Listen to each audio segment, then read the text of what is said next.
think if a man sincerely repents on what he done wrong, that he might get to go back to the time that was happiest for him and live that be what heaven's like. I just about believe that very thing. I've been condemned to die in the electric chair. Set in the stark, ritual-bound world of a southern prison during the Great Depression, the story unfolds along a narrow corridor known by the guards as the Green Mile, named for the faded green linoleum that stretches from the cell block to the electric chair.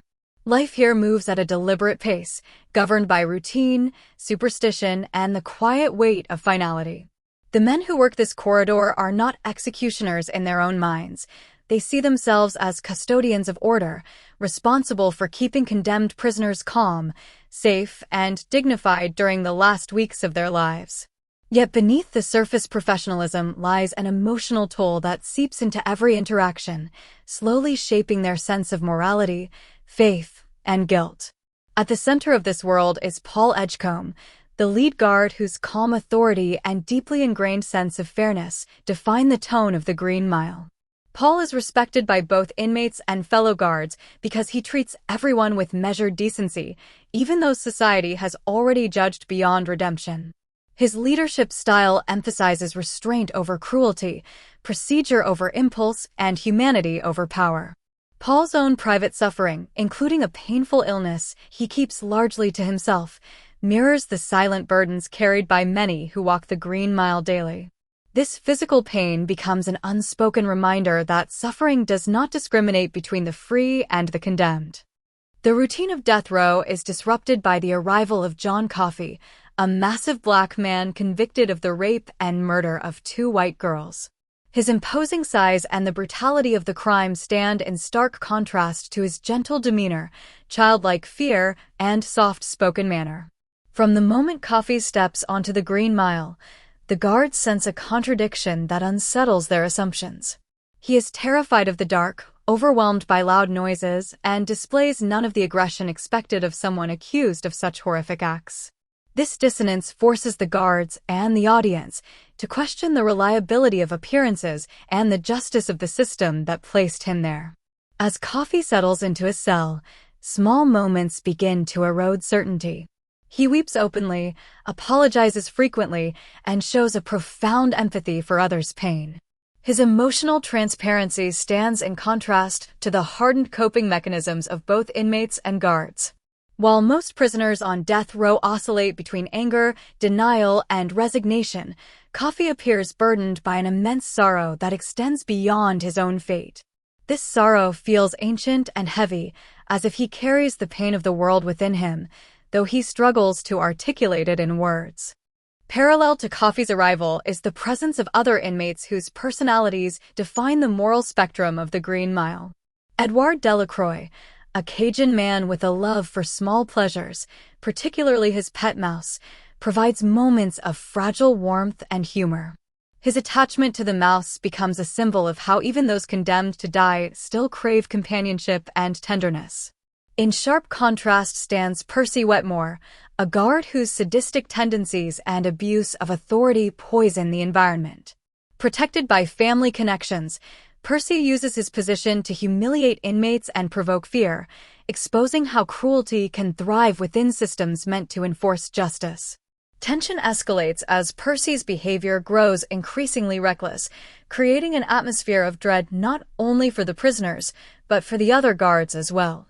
His actions reveal a disturbing truth: power without accountability can be more dangerous than the crimes that placed men on death row. Paul and his trusted colleagues struggle to contain Percy, knowing that one impulsive act could lead to irreversible consequences. This internal conflict among the guards underscores that the Green Mile is not merely a place of punishment, but a crucible where character is constantly tested. The narrative takes a profound turn when Coffey demonstrates an extraordinary ability that defies rational explanation. Through physical contact, he appears capable of drawing illness and pain out of others, expelling it from himself in violent, supernatural manifestations. When Paul experiences sudden relief from his long-standing ailment after an encounter with Coffey, disbelief gives way to awe. This moment marks the beginning of a spiritual reckoning for Paul, who is forced to confront the possibility that divine power may exist in the most unlikely of places. As Coffey's gift becomes increasingly evident, the guards grapple with the implications. If this man possesses a miraculous ability to heal, what does that say about his guilt? The moral foundation of the justice system begins to crack under the weight of this question. The guards are no longer simply overseeing condemned men.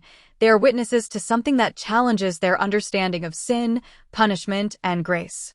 Their duty to follow orders clashes with a growing sense that executing Coffey would constitute a profound moral failure.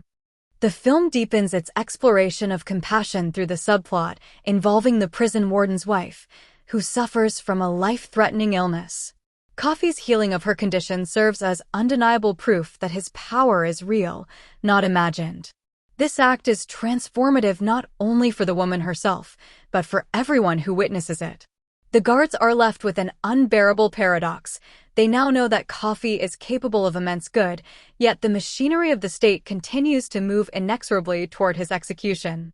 This knowledge weighs heavily on Paul, whose sense of justice has always been rooted in procedure and fairness. He is now confronted with a scenario where following the rules feels morally indefensible. His internal struggle becomes the emotional core of the story, reflecting a universal human dilemma, whether obedience to authority absolves one of responsibility when that authority is wrong. Paul's faith, once quiet and uncomplicated, is shaken as he questions whether God's will can truly align with human law. The execution sequences on the Green Mile are portrayed with unflinching realism, emphasizing the ritualistic nature of death by electric chair. Each execution is treated as a grim ceremony, complete with rehearsed steps, official witnesses, and the illusion of dignity. The guards' professionalism during these moments contrasts painfully with their private anguish. Mistakes made during one particularly brutal execution highlight the thin line between justice and cruelty, leaving scars that linger long after the switch is pulled. Delacroix's fate, marred by Percy's deliberate negligence, stands as one of the most harrowing moments in the story. The prolonged suffering inflicted upon him exposes the fragility of the safeguards meant to ensure a humane death. For the guards, this event becomes a point of no return, solidifying their hatred for Percy and their disillusionment with the system. It also reinforces the theme that evil often manifests not through grand acts, but through small, deliberate choices to ignore empathy. As Coffey approaches his own execution date, his demeanor remains gentle and resigned. Rather than pleading for his life, he expresses exhaustion with the cruelty and suffering of the world. His words reveal a soul overwhelmed by the pain he constantly absorbs from others, suggesting that his gift is also a curse. Coffey's acceptance of death is not born from guilt, but from a desire for release, adding another layer of tragedy to his story. The final interactions between Coffey and the guards are marked by quiet reverence. They treat him not as a criminal, but as something sacred, though they lack the power to change his fate. Paul's anguish reaches its peak as he realizes that sparing Coffey would require breaking the law, an act that would undermine everything he has spent his life upholding. The impossibility of a just outcome within an unjust system becomes painfully clear.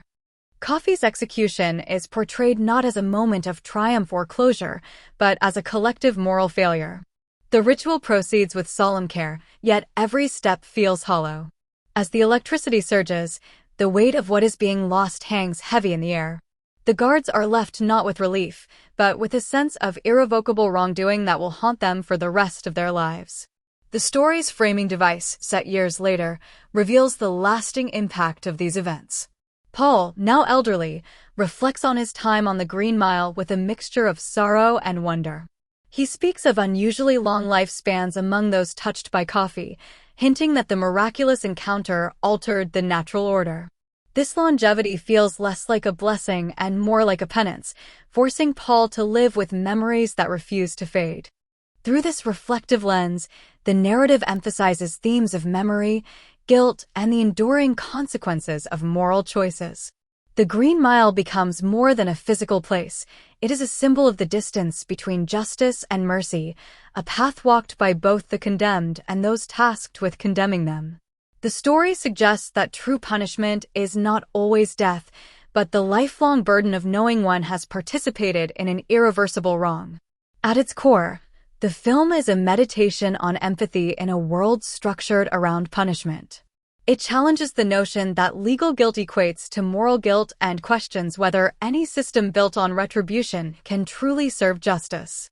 By placing a figure of profound innocence and power within the confines of death row, the narrative forces viewers to confront uncomfortable truths about prejudice, fear, and the human capacity for cruelty. The Green Mile ultimately leaves its audience with unresolved questions rather than easy answers.